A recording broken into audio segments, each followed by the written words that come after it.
Good morning, everyone. Hope everyone is well. First off, I want to start out by saying everyone who commented on the collaboration last night with Bob at Canada's Boxing Channel and Joe Stunner.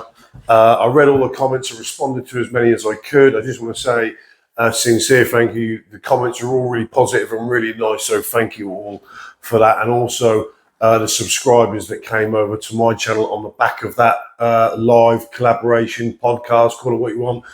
The subscribers who came over to my channel and subscribed, I thank you sincerely for that as well. It's very much appreciated.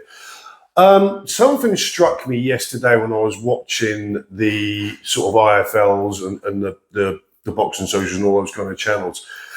If we just backtrack a little bit and we go back to the Turki Al-Sheikh unveiling his proposed collaboration with Dana White, this boxing league, and the pay scales were released and all that kind of stuff. We kind of touched on it last night in the live stream, and I believe we've all made videos on it, Bob, myself, Joe Stunner, on the a little bit of skepticism around the seemingly monopolisation of the sport by Turki Al-Sheikh, and with the proposed introduction of Dana White. And should we be worried about this monopolisation of the sport? And probably, yeah, in a sense, because monopolisation is very rarely a good thing. But something struck me yesterday when I was watching, particularly when on IFL, you had Eddie and Frank, who were talking at length about those working together. And yeah, certainly Turki Al-Sheikh did bring those two together. He threw copious amounts of cash at them, and that brought them together because there was kind of a cold war going on between Queensberry and Matchroom for eternity, really, up until this point, up until Turki Al-Sheikh came and dazzled them with dollar signs and pound notes, and this brought them together. But listening to them speak, there was in the conversations, the ones that I was watching, there was really no talk of Turki Al-Sheikh, Riyadh Season, and their involvement with them. All the talk was centered around Eddie and Frank, the fact that they were now both on DAZN, the fact that they were, and regardless of the fact that they were brought together by money, you don't have to be an expert in body language to realise that these two guys actually get on. They actually enjoy each other's company. They don't actually have a problem working together.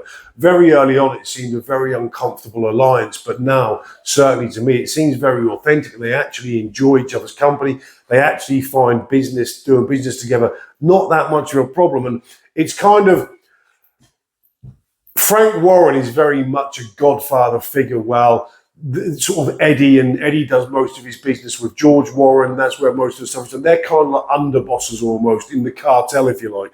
But they were talking very much about how the collaboration is very much them, Queensberry, Matchroom, now on DAZN. And Eddie was talking about, now when I talk about DAZN's schedule, I throw in Queensberry stuff as well. Because really, ultimately, what benefits Queensberry or Matchroom as separate entities now benefits them as a whole, because of the fact that they're both on DAZN.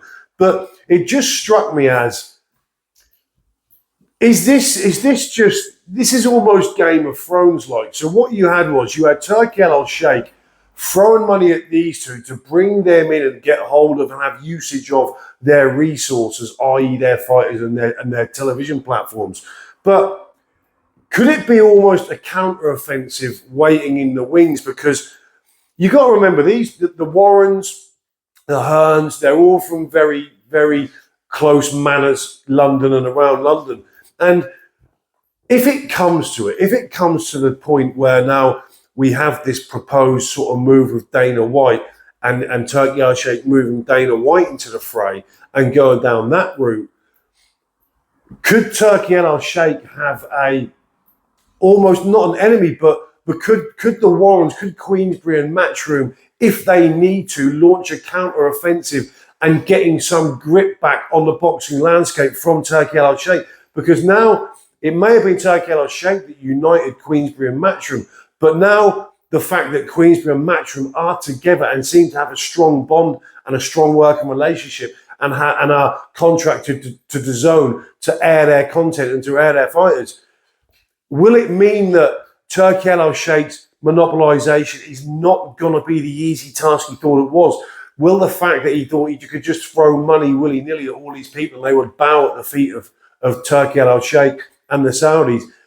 Is that now so safe? Was him introducing Dana White kind of a bad move? Because will that make Hearn and Matchroom and Warren and Queensberry consolidate and say no, not on our watch, son, not on our watch. You know, will the sort of the London mob strengthen together? Because will Hearn and Matchroom and Warren and Queensberry look at this now and think, well, now we're together. We're not going to let Dana White come in here and steal our smoke. That ain't going to fucking happen. Not on our watch. Could Turki Al-Sheikh's willingness to bring Hearn and Matchroom and Warren and Queensberry together really be the undoing of his plan of a kind of global domination of this sport? And could it even be, and you know, I might be jumping ahead of myself here, but could Warren and Hearn turn out to be the saviours of our game that we love and save it from the evil clutches of Turki Al-Sheikh? You know, I'm not, you know, evil, but could that be the case? Could it be the case that Eddie and Hearn will be the shining light that keep boxing together kind of as we know it and stop boxing being overtaken and into the clutches of Turki Al-Sheikh? It just struck me that while they were together yesterday and while they were talking, that there was very, very little, if any, mention of Turki Al-Sheikh, Saudi, Riyadh season, or any of that. It was all Matchroom, Queensberry, DAZN. That was what they were promoting. It almost struck me as a show of strength. And I think Eddie in that interview said, we are the two biggest promoters in the world. And who would argue? They probably are. And for any intention of wrestling boxing from the grip of Hearn, Matchroom, Warren, Queensberry, I think you'll have to think again, Turki. I think you have to think again, because nowadays you may have brought these two together, and that could have been the worst thing you ever done, because now you have got a real opponent, and you are not. Boxing is there not for you to just sweep up and do it as you please anymore, because now you've brought the two biggest promoters in the world together, and now they are not gonna. You're gonna have to fight them for it, 100%. But it just struck me that those two together yesterday struck a very strong bond and a very strong force.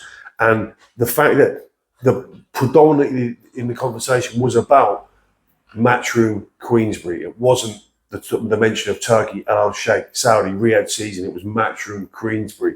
So this is going to really develop, I believe, as we go along, and who knows where this will go. But I don't know if any of you just watched any of those interviews and saw the same thing. I'd be really interested to know what you think. And, you know, I think the Matchroom Queensberry connection brought together by Turki Al-Sheikh might just be the thing that halts his march and you know, invasion through boxing, if you like. But anyway, let me know what you think. I'll see you all soon.